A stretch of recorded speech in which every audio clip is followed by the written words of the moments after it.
Hey everyone, welcome to This Explainer. I am absolutely thrilled you're here today because we're going to look at something that is, quite honestly, a total game changer. We usually completely misunderstand youth sports. We tend to view it as just this simple physical activity, right? Like maybe a convenient way to get the kids out of the house for a bit, or just burn off some of that crazy extra energy before dinner. But when we actually look at the data, a much richer picture emerges. We're going to look at how play acts as this holistic, multi-dimensional tool for a child's complete development. We are going way beyond the score door today and unpacking the incredible playbook for growth. Now, we all know the classic saying, all work and no play makes Jack a dull boy. But let's be real here. Avoiding dullness is literally just the absolute bare minimum of what's at stake. The source material reveals that play, specifically structured sports and games, does so much more than just keep a kid entertained or out of trouble. It fundamentally shapes the very core of who they're going to become. Okay, let's dive into this. What actually happens when we do play? Like, what is going on biologically, psychologically, and socially when kids get out there and engage in sports? It's not just running around aimlessly on a field, I promise you.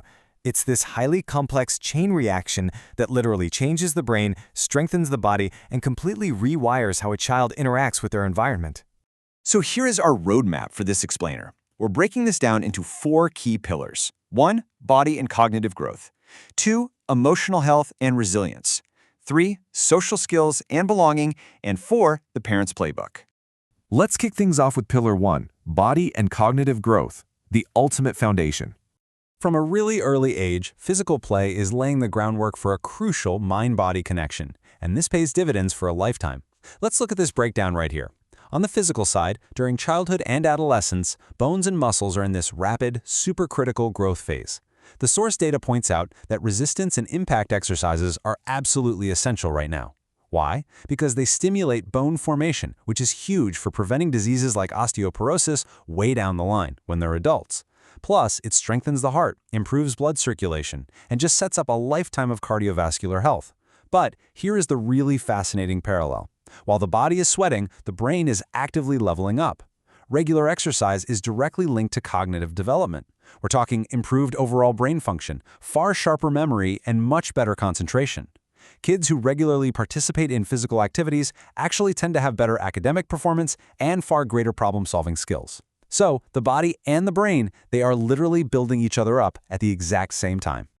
Moving right along to Pillar 2, Emotional Health and Resilience, Building the Inner Athlete.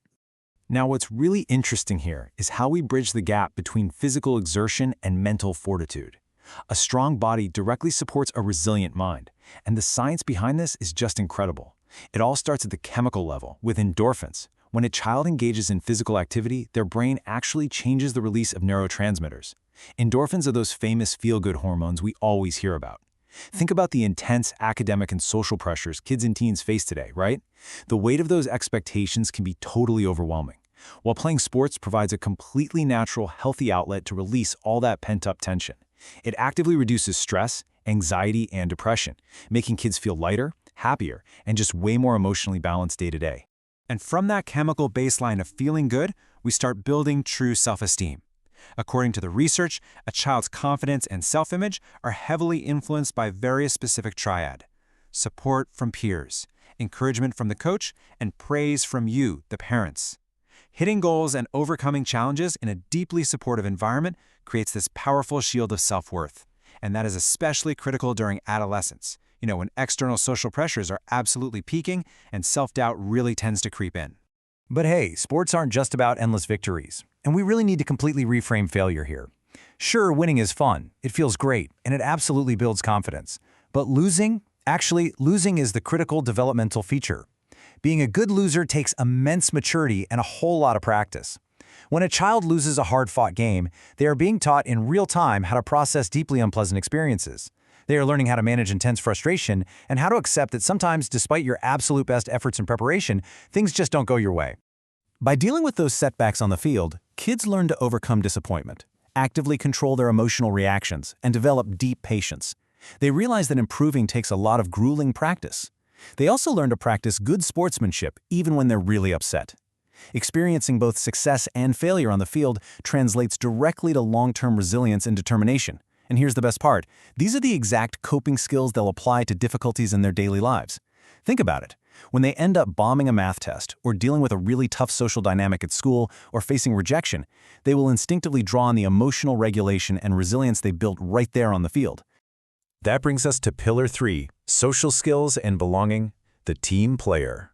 So, okay, we've got an internally resilient child, but how do they interact with the wider world around them? Well, when we introduce a team dynamic, the rapid-fire benefits are profound. Cooperation, listening to other kids, sharing the spotlight, developing genuine empathy, and learning to be far less selfish. Out on the field, children learn how to express their ideas clearly and coordinate closely with their peers. Some are going to naturally step into leadership roles, guiding their teammates, while others will find their confident voice through collaboration. These early, highly interactive experiences are laying the exact groundwork needed for strong communication, teamwork, and leadership skills in their future careers and relationships. It's like a training ground for real life. Beyond just those tangible skills, there's a fundamental human need being met here. Being part of a team or a dedicated sports group gives children a crucial sense of inclusion and belonging. It builds their social circle, entirely outside of the standard school environment, providing them with a separate identity where they can truly thrive. Striving for shared goals, celebrating the hard-won wins together and handling the tough setbacks with mutual support gives children a deep sense of community. And that directly and powerfully boosts their long-term mental health. And within this supportive community, they essentially learn the rules of life in a safe, controlled environment. Step 1. They learn how to follow rules and understand exactly why those boundaries exist to keep things fair for everyone. Step 2. They learn how to take direction and constructive criticism from authority figures entirely outside of their parents, like coaches and referees. And Step 3. They learn to accept the consequences for bad behavior or breaking those established rules. It is an entire microcosm of adult society, packaged perfectly as a game.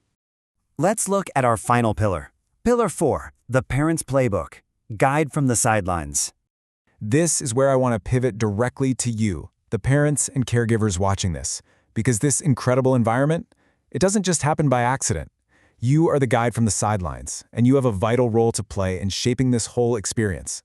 To keep your child interested, engaged, and actually reaping these benefits, you've got to ensure it remains positive. The data is super clear here. You need to praise the act of trying their absolute best. Focus on having fun, giving it a try, and the pure joy of being active, rather than obsessing over winning or losing on the scoreboard. Praise their intense efforts, and prominently praise their teammates' efforts too, even if they don't take home the trophy that day. So a really crucial point here is managing your own sideline behavior. It must remain constructive at all times. Encourage everyone on the field. Don't criticize kids who make mistakes. Believe me, they are already painfully aware and learning from them in that very moment. And it really should go without saying, but the data is adamant here. Never, ever abuse a player, coach, umpire, or the opposing team. Good sportsmanship starts with the adults on the sidelines. We have to model the exact emotional regulation and grace that we expect to see from the kids on the field. We also have to talk about ensuring absolute safety. This is a serious, non-negotiable baseline for any child in sports. For a child to reap any of these physical, cognitive, or mental benefits, they must first feel fundamentally safe, happy, and included. They should never feel uncomfortable, scared, or threatened in their sporting environment. Protecting them from physical and emotional harm is paramount, and it requires active, consistent vigilance from all the adults involved in the organization. The source material gives us very concrete action items to protect and empower our kids. Step 1. Teach them how to firmly say no if something is not right or just feels off to them. Step 2. Establish body autonomy early on. Make it abundantly clear that no one is allowed to touch them in a way they aren't comfortable with, and absolutely no one is allowed to touch their private parts. Step 3. Make sure they know they can always speak to a trusted adult, whether that's you, a family member, or trusted staff. Assure them, without a shadow of a doubt, that they will never get in trouble for saying they feel unsafe. Doing this empowers them for life. We've seen today exactly how powerful and far-reaching youth sports can be, from building crucial bone density and releasing endorphins, to teaching the maturity of losing, fostering deep empathy, and enforcing essential life boundaries.